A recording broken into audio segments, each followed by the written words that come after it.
मेरे इतना जोर डालने पर ही तो अनुराधा जी के अंतिम संस्कार में जाने के लिए राजी हुआ। लेकिन वहां जो कुछ हुआ बेटा, मैं कैसे समझ पाती। हम तो हमारी अच्छाई के चलते किसी के गुजर जाने पर अपनी सांत्वना देने गए थे, लेकिन रीत ने जिस तरह से तेरा अपमान किया और ध्रुव ने तेरा साथ दिया,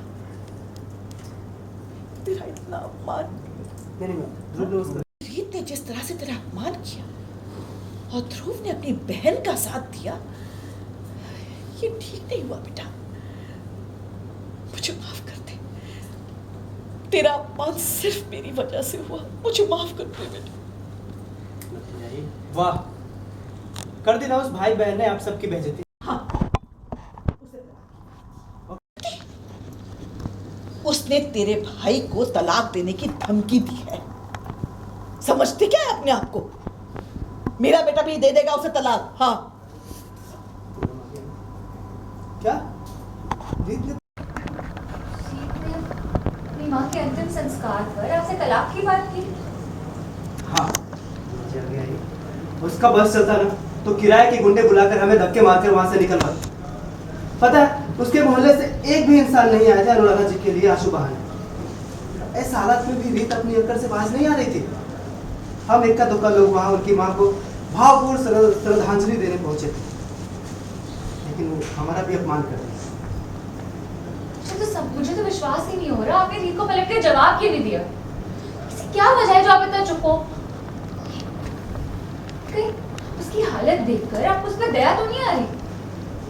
मुझे कोई फर्क नहीं क्यों मुझसे क्यों सॉरी आपको कहीं उस पर दया तो नहीं आ रही? मुझे कोई फर्क नहीं पड़ता कि वो मुझसे क्यों नफरत करती है या मुझसे क्यों गुस्सा है।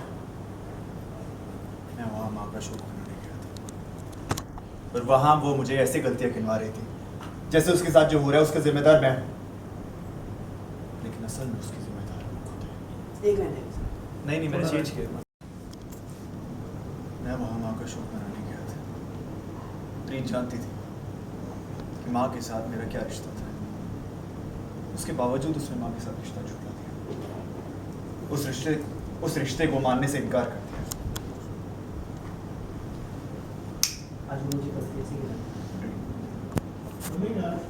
पर आज वो मुझे गलती ऐसे गिनवा रही थी जैसे उसके साथ जो हो रहा है उसका जिम्मेदार मैं हूँ, लेकिन नहीं, उसकी जिम्मेदार वो खुद है, उसका घमंड है।